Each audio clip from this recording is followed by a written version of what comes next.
Meh.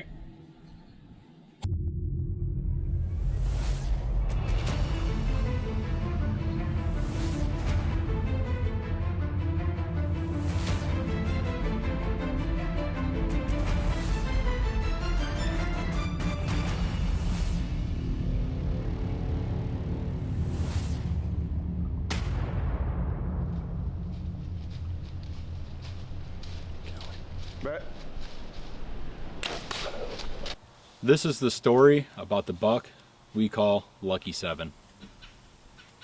So this story starts back in 2020 when this buck showed up on our farm. He was a nice looking 3-year-old buck. We got tons of pictures and video of him. He was all over our farm. Almost every time we would hunt, he would be walking by or we would see him. Going into November that year, he ended up injuring one of his legs, and we weren't sure if he was going to make it through. So going into the spring of 2021, to our surprise, we ended up finding both of his sheds. Nice looking 3-year-old buck. We were excited to see what 2021 would bring. Summer of 2021, we started getting this picture of a big buck in velvet. He had a big 7-point typical side, and we weren't sure exactly which deer it was, but this deer had a very distinguishing feature. He had really white front legs, so going back and reviewing the pictures from 2020, we could tell it was the same buck. He also had that limp from the year before from injuring his leg. So going into the fall of 2021, there was actually a bigger buck that I was hunting, and this is the buck that I call King. So just a quick view of him. Here is what I would think would be his 3-year-old shed. This was his 4-year-old set.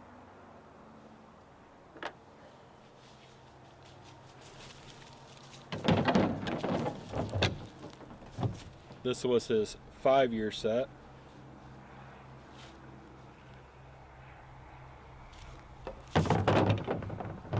And this is the kill buck.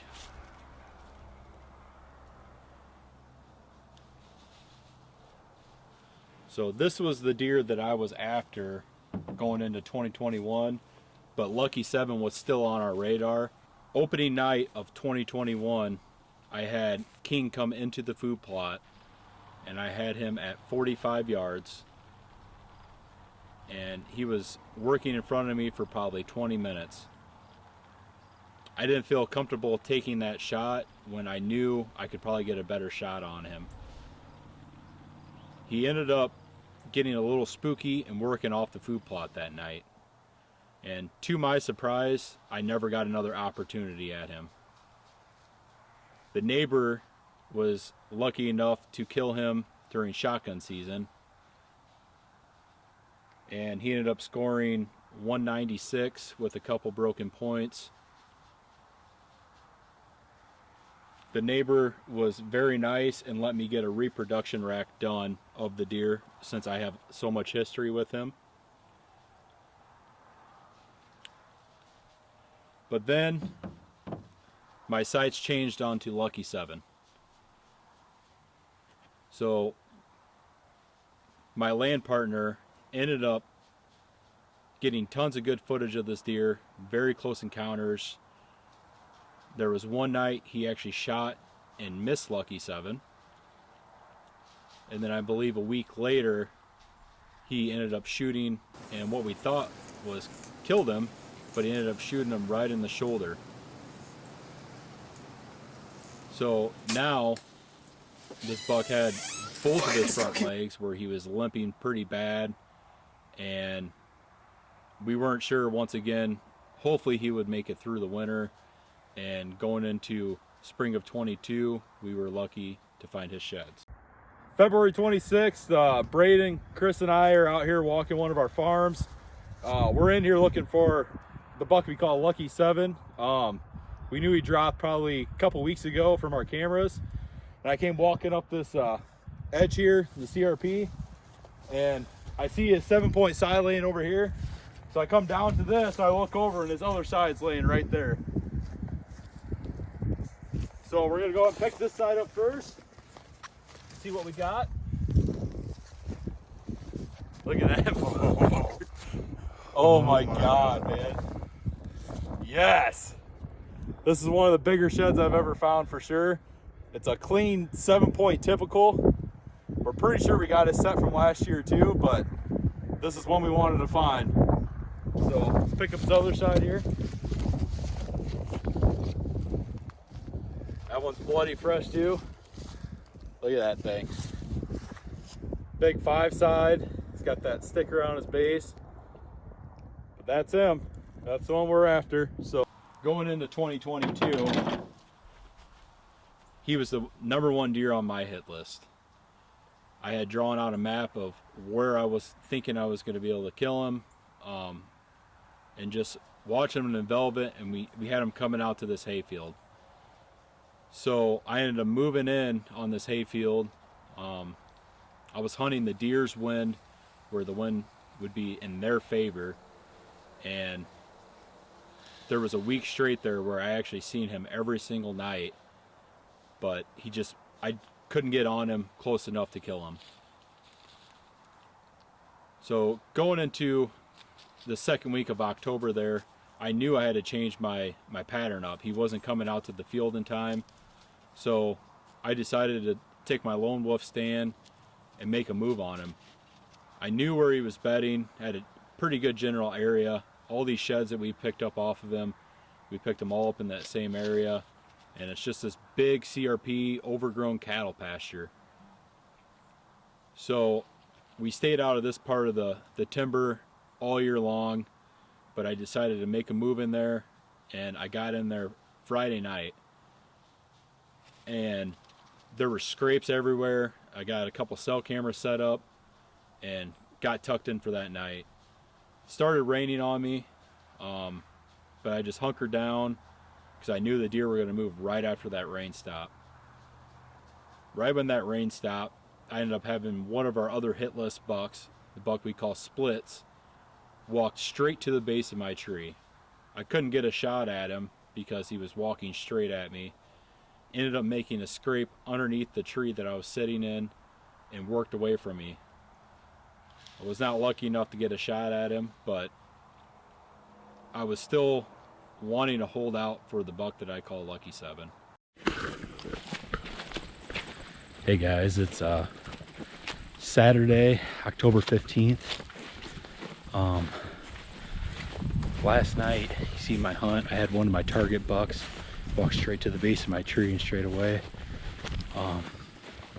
Got the lone wolf with me.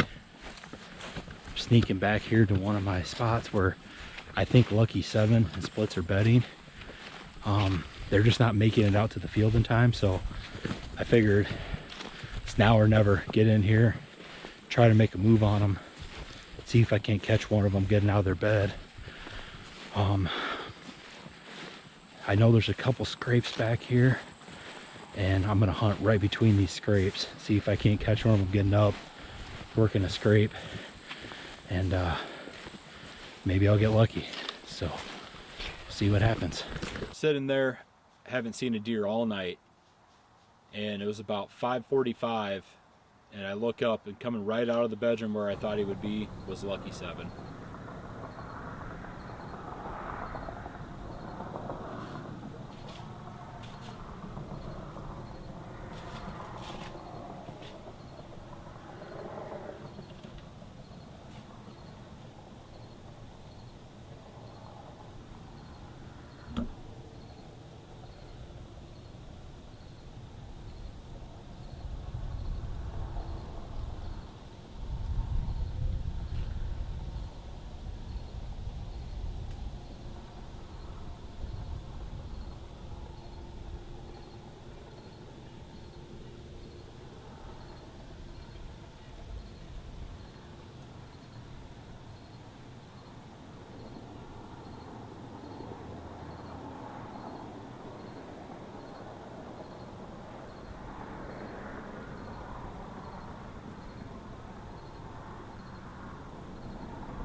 Meh.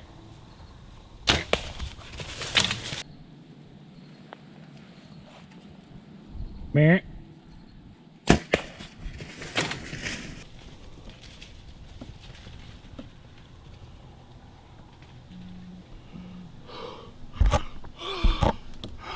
Oh my god. Oh my god. Yes. Yes. I just smoked Lucky 7, baby. Yes. Oh my god. Yes. Oh my god, I need to sit down. I'm gonna pass out. Guys, you just seen what happened. I mean, I can't even. I just, I've literally waited so long for this moment. I'm just taking it in. This deer, I mean, we've been watching for 3 years now. We got his last 2 set of sheds. I literally have been losing sleep over this. I know where this deer's bedding. I know where he's feeding. I've been waiting to move in on him, and I decided last night was the night. I needed to get in here and get on him with, I mean, a couple weeks here. I just didn't know what was going to happen, so I decided to make the move. Obviously, you've seen what happened last night with the other shooter, and thank God that happened, because this was our main target buck on the farm. I just can't believe it. It just seems too good to be true. I mean, literally everything was perfect. I tried my best with the film. This was my first self-film here. I tried to get different angles for you guys, but everything was perfect. So made the phone call to my wife, my land partner, a couple other friends, and I got down. I checked. I seen I had good blood, but I wanted to wait for everyone else to get there. So everyone got there, and we tracked him. I don't think he went that far. Right there. There he is. Oh! Woo! Yes! Oh my God! And as you can see in the video, it was just excitement, high fives all around. It was just an awesome time. Just Oh my God. memories made, and just something that I'll remember the rest of my life. It's the next morning. Figured we'd pull him out here and give you guys a better look at him. Give you a breakdown of what the hunt was. I decided to move in on where I thought he was bedding. We had a southwest wind, which was perfect for that stand, and he ended up coming in, working a couple scrapes in front of me. Worked into 20 yards. I got a broadside shot on him. He ran about 100 yards and piled up. I'm happy to close the book on Lucky 7, and thank you guys for watching.